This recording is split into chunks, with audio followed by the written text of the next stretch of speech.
2023년 좋은 질문으로 수업을. 미래교육학자 신종우. 첫째, 학생 입장에서 생각하고 질문을 던져라. 바로 역지사지이다. 좋은 질문과 나쁜 질문의 차이는 학생 입장에서 바라보면 쉽게 판별할 수 있다. 학생 입장에서 쉽게 말할 수 있고, 생각을 열어주는 질문은 좋은 질문이라고 할 수 있지만 그렇지 않은 질문은 나쁜 질문이라고 할 수 있다. 교사가 만든 질문이 좋은 질문인지 아닌지를 판별할 수 있는 방법은 교사가 직접 그 질문에 대한 예상 답변을 기록해보는 것이다. 둘째, 교사가 질문을 독점하지 말라. 교사가 수업을 준비할 때 1차시 수업을 기준으로 할 때 3개 내외의 큰 질문을 미리 만들어 활용하는 것이 좋다. 교사가 너무 많은 질문은 학생에게 던지면 오히려 역효과가 날 수도 있다. 교사가 질문을 독점하면 교사 중심으로 수업이 진행될 수 있다. 물론 교사 중심 수업이 무조건 나쁘다는 것은 아니지만 학생의 배움을 촉진하려면 학생들에게 질문할 수 있는 기회와 시간을 주는 것이 필요하다. 셋째, 학생의 질문을 다른 학생에게 연결하라. 학생의 질문이나 답변에 대하여 교사가 즉각적으로 정답을 말하지 말고 다른 학생에게 의견을 묻거나 그 질문을 반사하여 질문하는 것이 좋다. 다른 친구들 중에서 이 질문에 대하여 설명할 수 있는 사람이 있니라고 질문한다면 다른 학생들로부터 다양한 답변을 이끌어낼 수 있을 것이고, 그 결과 빛의 성질을 전체 학생들이 배울 수 있는 좋은 기회가 될 수 있을 것이다. 넷째, 진정 대답을 원한다면 학급 전체로 질문하지 말고 특정 학생을 선택하여 질문하라. 많은 교사들이 질문 시 학급 전체를 하나의 대상으로 여겨 질문하는 경우가 많다. 교사가 이 문제의 정답이 무엇일까라고 학생들에게 질문한다면 어떤 학생도 선생님 제가 생각하는 그 문제의 정답은요 라고 선뜻 이야기할 경우는 거의 없다. 학생 입장에서는 오답에 대한 두려움이 있고, 정답을 정확히 알고 있다 하더라도 구태여 나서서 정답을 말했다가는 다른 학생들로부터 잘못 찍힐 수도 있기 때문이다. 이러한 경우, 종우야, 이 문제의 정답에 대하여 이야기해줄 수 있을까 등의 표현처럼 구체적인 학생을 선택하여 질문해야 해당 학생이 답변할 가능성이 높다.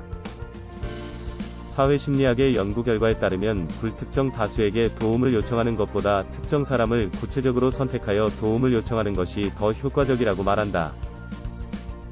다섯째, 특정 학생을 선택하여 질문했으면 최소 7초를 기다려라.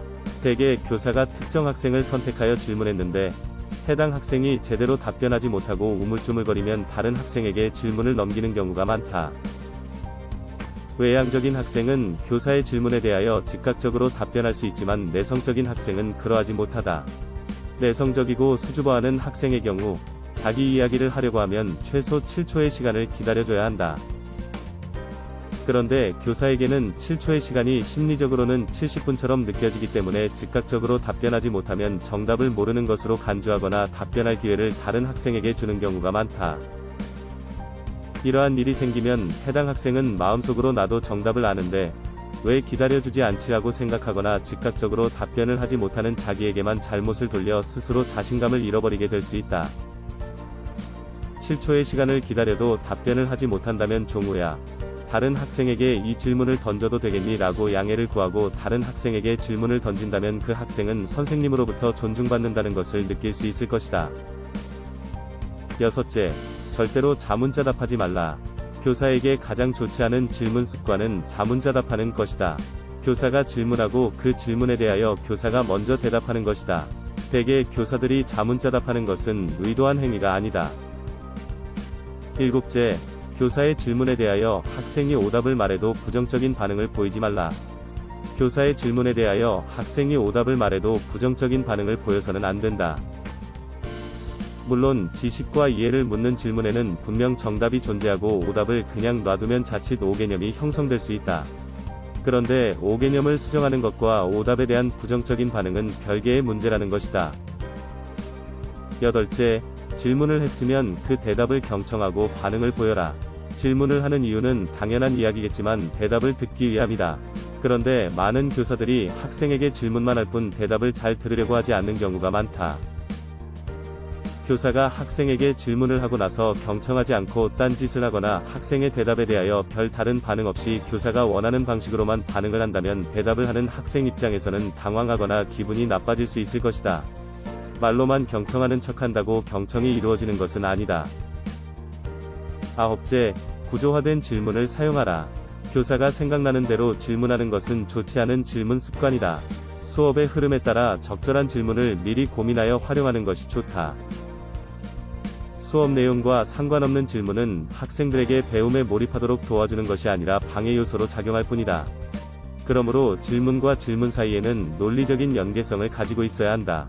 무엇보다 출발 질문, 전개 질문, 도착 질문의 3단계 질문 단계를 기억하면 좋다. 수업 시간에 다루는 지식의 수준이나 성격에 따라 닫힌 질문과 열린 질문을 적절하게 섞어서 활용할 수 있어야 한다. 수업 내용의 흐름에 따라 탐색 질문과 집중 질문을 적절하게 활용할 수 있어야 한다.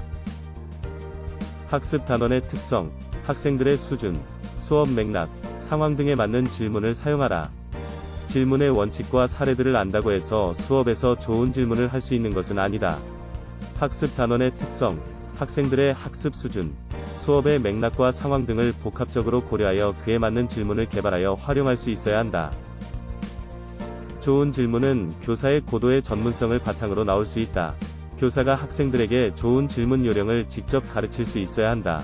교사의 좋은 질문 사용 방식은 학생들의 질문을 이끌어내는 데 효과적이다. 교사가 좋은 질문의 모델을 제시해야 학생도 좋은 질문을 할 수 있다. 그리고 학생에 대한 기본적인 신뢰와 친밀한 관계성이 있어야 학생들에게 좋은 질문을 기대할 수 있다. 수업은 질문으로 시작하고 질문으로 연결되어야 한다.